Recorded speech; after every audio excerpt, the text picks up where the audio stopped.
Assalamualaikum warahmatullahi wabarakatuh. Halo, apa kabar semuanya? Langsung saja di video kali ini saya akan membahas terkait fakta pencairan bantuan sosial tahap kedua di tahun 2025 ini. Baik itu bantuan sosial BPNT program sembako atau program keluarga harapan atau PKH, atau yang cairnya melalui PT Pos atau yang cairnya melalui kartu KKS. Jadi di sini semuanya yang saya bahas ya. Jangan sampai nanti di kolom komentar ada lagi yang menanyakan, terus kalau yang cairnya melalui PT Pos bagaimana? Nah, di sini sekaligus saya bahas di video kali ini. Oleh sebab itu, pastikan nonton videonya sampai habis dan disimak baik-baik penjelasan yang saya sampaikan di sini. Oke, langsung saja tanpa berlama-lama. Ini dia fakta yang ada di SIKEJ per hari ini, yaitu terkait pencairan bantuan sosial tahap kedua. Nah, di sini bisa kita lihat bersama-sama ya. Biasanya untuk pendamping sosial itu memantau terkait pencairan bantuan sosial melalui aplikasi SIKENJ ini, dan biasanya di sini akan muncul di final closing ini akan muncul periode tahap kedua atau periode April, Mei, Juni. Nah, sedangkan di sini kelihatan masih yang periode Januari, Februari, Maret. Oleh sebab itu bisa dipastikan sampai saat ini belum ada pencairan bantuan sosial untuk tahap keduanya. Terus yang diposting di sana di FB atau di medsos lainnya katanya alhamdulillah cair menyertakan struk pencairan bantuan sosialnya atau penarikan bansosnya itu apa? Nah, itu adalah bantuan sosial PKH susulan dan juga BPNT susulan, masih yang tahap satunya, akan tetapi baru cair di bulan April ini. Ada juga PKH validasi atau BPNT validasi dan baru cair di bulan April ini juga. Karena untuk menggenapi kuota PKH yaitu 10 juta KPM dan kuota BPNT 18,8 juta KPM. Jadi itu bukanlah bantuan sosial untuk tahap kedua di tahun 2025 ini. Lalu kapankah pencairan bantuan sosial untuk tahap kedua di tahun 2025 ini, baik itu PKH maupun BPNT, baik itu yang cairnya melalui PT Pos atau yang cairnya melalui kartu KKS atau Bank Himbara. Nah, berikut ini ada informasi terbaru langsung disampaikan oleh Menteri Sosial. Di sini disampaikan oleh Bapak Saiful Yusuf atau Menteri Sosial saat ini. Ia mengatakan bahwa untuk penyaluran bantuan sosial pada triwulan ketiga akan dilakukan menggunakan data Tunggal Sosial Ekonomi Nasional atau DTSEN. Ia juga menjelaskan bahwa data penerima bansos berdasarkan DTSEN ini akan berbeda nih dengan data penerima bantuan sosial sebelumnya. Nah, dengan DTSN ini, data yang terbaru ada yang misalnya exclusion error atau ada juga yang inclusion error, dan juga bahkan ada yang mereka keluar nggak dapat lagi, tapi ada yang sebelumnya nggak dapat bisa dapat. Nah, itu adalah sekian persen juga.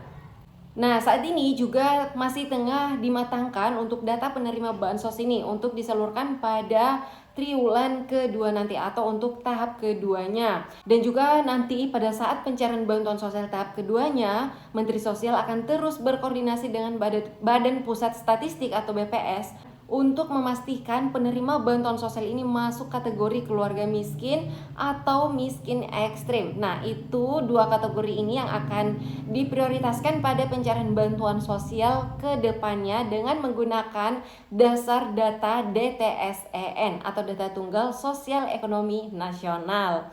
Dia juga menyampaikan bahwa perlu dilakukan ground check untuk memastikan keluarga penerima bansos masuk dalam kategori desil 1 dan desil 2. Dan juga mengatakan setelah selesai penyaluran bantuan sosial secepatnya akan dilakukan sekitar bulan Mei mendatang. Nah, saat ini memang masih sedang dilakukan masih sedang berjalan namanya survei ground check yang dilakukan oleh seluruh pendamping sosial yang ada di seluruh Indonesia untuk kembali memverifikasi data-data calon penerima bantuan sosial yang nantinya akan menjadi dasar pencairan bantuan sosial di tahap kedua atau periode salur bulan April, Mei, dan Juni mendatang. Nah, kemarin juga saya baru aja bareng-bareng untuk melakukan survei ground check, dan ternyata untuk survei ground check ini membutuhkan waktu yang cukup lama juga dan tantangannya cukup banyak sekali. Oleh sebab itu kemungkinan besar untuk pencairan bantuan sosial nanti paling cepat itu bulan Mei. Kenapa paling cepat bulan Mei? Karena Mengingat untuk survei ground check sekarang itu belum rampung semuanya 100%. Akan tetapi biasanya karena memang untuk prosesnya itu butuh waktu ya, sehingga nanti kemungkinan besar jika sudah masuk ke bulan Mei misalnya, akan tetapi untuk survei ground check ini belum juga selesai, biasanya akan dipakai data sementara yang ada dulu. Nah, nanti ke depannya sembari disempurnakan data ini, diselesaikan survei ground check-nya ini. Jadi sambil berjalan biasanya seperti itu ya. Karena kalau menunggu survei ground check ini sampai semuanya selesai rampung, bisa jadi sampai bulan Juni itu belum selesai. Karena ya survei ground check ini cukup lama ya, dalam satu keluarga bisa menghabiskan waktu sebanyak 20-30 menit. Belum lagi kalau error nih aplikasinya atau jaringannya bermasalah atau kendala teknis lainnya. Nah, selain itu, Menteri Sosial di sini juga menyampaikan bahwa nanti atau selanjutnya data penerima bantuan sosial ini akan dievaluasi per 5 tahun sekali. Dievaluasi tersebut itu untuk memastikan penerima bantuan sosial apakah ini masih layak atau tidak. Ini juga salah satu alasan kenapa saat ini sedang dilakukan survei ground check yang benar-benar real dilakukan dan detail sekali untuk pertanyaannya atau hal-hal yang disurvei. Nah, nanti pada saat dievaluasi per 5 tahun sekali, apakah masih layak nih atau enggak.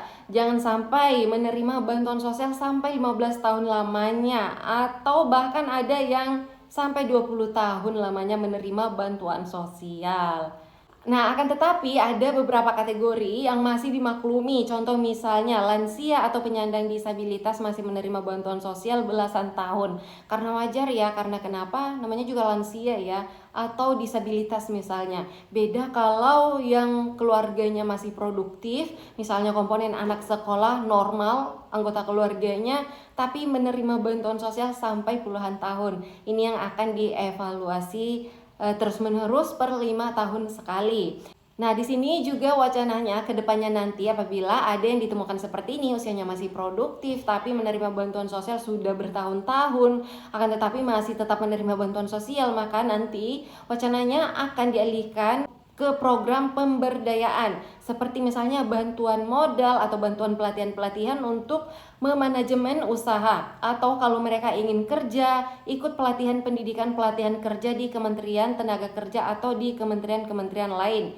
Jadi sebenarnya untuk tujuannya yaitu untuk mendorong mereka ini agar tergraduasi, agar meningkat sosial ekonominya atau dari pola pikirnya. Nah, jadi itu tadi terkait fakta-fakta pencarian bantuan sosial untuk tahap keduanya. Dan semoga saja ke depannya untuk pencarian bantuan sosial ini dengan menggunakan dasar data tunggal sosial ekonomi atau DTSEN untuk bantuan sosial ini akan lebih tepat sasaran. Dan buat masyarakat yang lainnya yang belum menerima bantuan sosial sama sekali bisa berkesempatan juga untuk mendapatkan bantuan sosial dari pemerintah. Karena seperti yang saya perhatikan, survei ground check ini bukan hanya penerima aktif yang disurvei, akan tetapi ada beberapa masyarakat yang sebelumnya baru menerima bantuan sosial. Misalnya dulu pernah menerima BPNT, kemudian sekarang nggak aktif lagi, atau dulu pernah menerima BPNT COVID ya, yang hanya cair 2 kali, atau belum pernah menerima bantuan sosial sama sekali. Nah, ini juga ada beberapa masyarakat yang datanya masuk ke dalam survei ground check. Nah, semoga saja untuk bantuan sosial ini bisa dirasakan juga untuk masyarakat yang betul-betul membutuhkan, akan tetapi belum mendapatkan bantuan sosial sama sekali. Dengan adanya survei ground check ini, insya Allah penerima bantuan sosial yang tidak layak bisa tergraduasi secara mandiri dan yang layak bisa mendapatkan bantuan sosial tersebut.